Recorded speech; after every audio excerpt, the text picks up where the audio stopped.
talk about some of the underserved markets. Obviously, that next gen or the future client is one of those, but also women. How has the wealth management industry fallen down on serving women?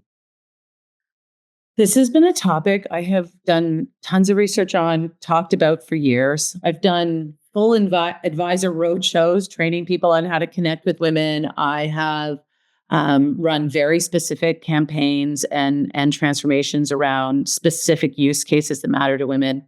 I think the thing to think about is, first of all, women have always been part of the equation on both sides of the conversation. They just haven't always owned the final say, and they haven't always had the share of voice, and they haven't always been in the room when we designed the industry. And I think that's increasingly changing, and I think that's increasingly good. So just like millennials walked into the room and pointed out all sorts of things that could be improved about our business, I see women and the pushback that we're seeing from different profiles of women as a source for inspiration and innovation. And I think we should really embrace it. The second thing is women make up a huge part of the market, and they have all different subsegments within. So when I work with clients, I tend to help them focus on women in transition, women who are new to motherhood, women who are experiencing divorce, women who have lost a spouse, women experiencing dementia or caring for a family member with a serious long-term disability. These types of transitions actually bring out the nuances of what women need and want.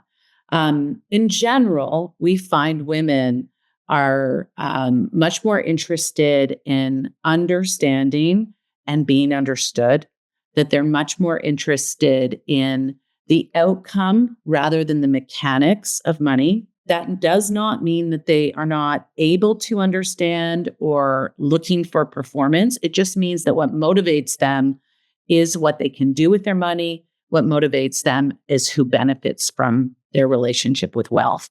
And the other thing that we find is, in general, women are quite loyal and quite self-controlled clients. When you have volatility in the market, they are often very good at pausing and getting the right advice.